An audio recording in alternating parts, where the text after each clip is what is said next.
Leero webale okubanga otunyuze ku channel yaffe buuza omusawo Gerard Massa. Tugenda kwogera ku nsonga gye bayita pelvic inflammatory disease, era ensonga eno tugenda kuba tugikatiriza leero nga twogera ku biki oba kiki kye bategeeza oba owulidde nga bagambye nti omuntu alina pelvic inflammatory disease.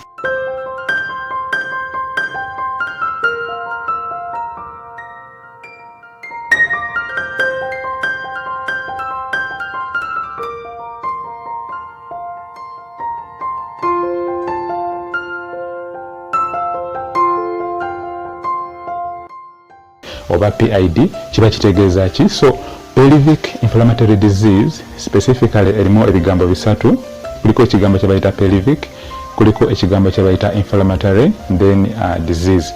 Pelvic kiba kitegeeza ekiwato eky'omuntu mwene ensonga oba mwene embeera tuli kwogera ku nsonga ey'omukyala oba waste oba okubanga kwegamba omukyala alina infections nga ziba ziyingidde mu bitundu ebyekyama. So pelvic inflammatory disease kiba kitegeeza infection oba obulwadde obw'ebika ebyenjawulo kasita bubanga buba buyingidde mu bitundu eby'omukyala ne bubanga buleeta embeera eyo, ekyo kye bayita pelvic inflammatory disease. Webale nnyo okubanga oli nange leero ku channel eno. Remember okulikinga osubscribing channel eno, abantu bangi babeere nga mikono gyaffe gyonna gibeere nga gifuna ku byetwogerako leero. So feel free okubanga ombuuza ebibuuzo byonna mu comments, nja kuba mbiddamu. Nga tetumaze buseera bingi katugende ku definition oba kiki ekitegeeza bwe baba bagambye nti pelvic inflammatory disease. Tugambye nti pelvic inflammatory disease omukyala kasitaba nga abadde yali afuuyisizaako awantu awali amazzi amakyafu, amazzi ago amakyafu ne gamuyingiramu muli munda, ogenda okulaba nga galeeta obuzibu obwo. Ate ekirala omanya otya nti omuntu alina pelvic inflammatory disease? Okumanya nti omuntu alina oba okumanya nti omukyala yandibanga alina pelvic inflammatory disease, ebiseera ebisinga aba awulira obulumi nga bungi nnyo. Obulumi buno bubeerawo mu kufuuyisa, ogenda okulaba nga omukyala waba ali kufuuyisa awulira obulumi bungi nnyo.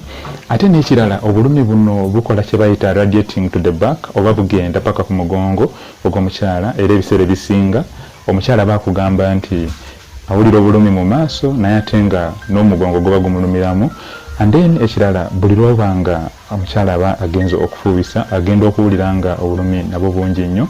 Then waliwo n'ebintu ebiba bifuluma, katugeze ebibanga amazzi amakyafu. So buli lwobanga ofunye embeera bwetyo kiba kitegeeza tekikonfaminga naye kyandibanga kiba kitegeeza nti yandibanga alina pelvic inflammatory disease. Biki ebikolebwa ku mukyala kasita abanga atuuse mu ddwaliro nga tusuubiriza nti yandibanga yafunye pelvic inflammatory disease? Ekisookebwako ekirina okukolebwa ye scan mu luzungu tugiyita pelvic ultrasound scan. Eba esobola otulaga nabaana y'omukyala eri etya, esobola otulaga amagi g'omukyala gali gatya. Ate waliwo ekitundu kye bayita pouch of Douglas. Ekitundu kino ebiseera ebisinga kye kibeeramu amazzi ago amakyafu. So singa scan eraga nti amazzi ago amakyafu gali mu kitundu ekyo kye bayita pouch of Douglas, then awo tewaba kubuusabuusa konna kiba kitegeeza nti yandibanga yafunye pelvic inflammatory disease. Ekiddako ekirina okuba nga kikolebwa ye test ey'omusulo gye bayita urine analysis test. Urine analysis test eno eba eyambako okulaba nga tuzuula ne tulaba omusulo guno guli gutya, obusirikale bw'omubiri mwebuli oba tebuliimu. And then n'ekirala tuba tusobola okulaba ne tulaba oba acid ali atya. Normal acid ali mu musulo alina kubeera 3 paka ku 6.5, that is 3 up to 6.5. So buli lwabanga akendedde obungi bwayo kiba kitegeeza yandibanga waliwo ekiba kigenda mu maaso. Then ekirala kye tusinga okubanga tukebera ky'ekyokubanga mu musulo ogwo either bw'omubanga mulimu amasira obanga mulimu omusaayi. Awo dokita kwasinzira n'agamba nti wandibanga olina ekika ekya pelvic inflammatory disease oba ekika kya infection enyingi ennyo. So ekiba kikolebwa ekirala ye test gye bayita high vaginal swab.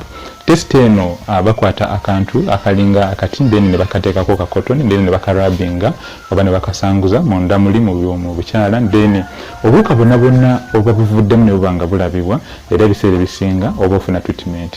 Singa obeera mu mbeera ey'okubanga obadde olina repeated pelvic inflammatory diseases oba ng'olina infections zino nga eziddingana nga tezigenda, then test eba erina okukolebwa, yeno test gye bayita urine culture and sensitivity. Test eno eba esobola okuba nga etulaga buwuka kikaaki obuli mu mubiri gwo, ate n'ekirala eba esobola otulaga ne kye bayita sensitivity report. Sensitivity report kiba kitegeeza eba esobola otubuulira n'ekika eky'eddagala ky'oba olina okukozesa. Feel free okuba nga ombuzeebuuzo byonna by'olina mu comments, njabiddamu. Ate n'ekirala likinga video yaffe, subscribinga, bulira ku mikwano gyaffe mingi ennyo gibeere nga gimanya ku mbeera gye twogerako. Leero tuli kwogera ku pelvic inflammatory disease oba PID ne channel yaffe Buuza Omusawo Gerald Massa, era webale nnyo okuba nga ofiisi zaawo ku kadde kano ne tuba nga tuwayaamuko. Mbuulira bw'oba olina ekibuuzo kyonna njakiddamu, osobola okukibuuza mu comments, nze kennyini njakiddamu.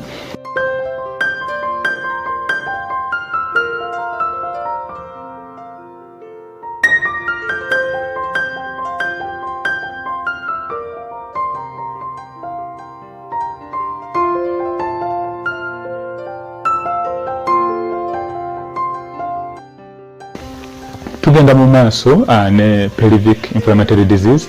Togedde ku kiki ekitegeeza, tugambye nti buno buba bukyafu obubeera nga buba buli munda mu mukyala obuva mu kufuuyisa awantu awakyafu. Then tugenda kwogera kati, togedde ne ku signs and symptoms, biki by'osobola okulabirako. Then togedde ku tests oba investigations ezisobola okukolebwa. Kati tugenda kwogera ku management. First of all, management oba okujjanjaba PID kwa mirundi ebiri.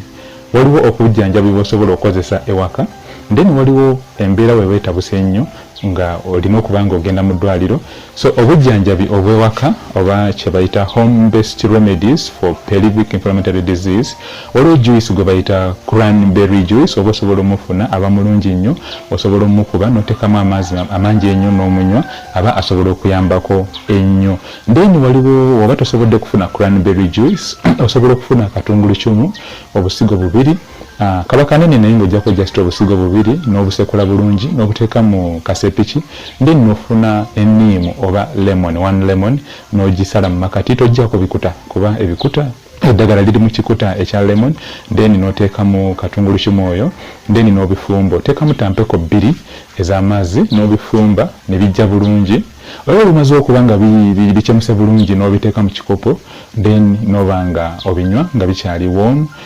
Wekiba kisobose nga bibadde bikaaye nnyo oba test eyo nga tegisobodde, osobola okufuna ku mubisi gw'enjuki some honey n'oteekamu, then n'onywa. Onywa ekikopo kimu buli lunaku for at least ennaku nga 7 oba ennaku 14, ng'okoze n'ekyobuyonjo, no making sure nti mukola ku kyobuyonjo gye mufuuyisa walina okuba nga at least walongesebwayo bulungi, ate nga otaddeyoko ne jik. Jik amanyiddwa okuba nga mulungi nnyo mu kuba nga aziiza infections zino. So kasita ogezaako bino ne biba nga at least bikoledde, ndi kiba kirungi. Naye singa embeera yeeyongera okutabuka, then awo tuba tugamba oba olina okugenda mu ddwaliro babeere nga at least bakukolako. So oba otuse mu ddwaliro nga bamaze okukola test zino ze twogeddeko, ekiba kiddako baba bagenda kuba bakuteeka ku antibiotics oba eddagala erye bayita antibiotics. Dokita wo yaba alina okuba nga alikuteekako. So kiba kirungi nnyo okuba nga ofollowinga instructions musawo z'aba akugambye. Eddagala lino liba lisobola okumiribwa at least ennaku nga 5 okumakinga sure nti otereera obulungi, ate kirungi nnyo okuba nga ne bbaawo naye ajjanjabibwa okuba nga kwegamba infection eno teddamu kubakwata mwena.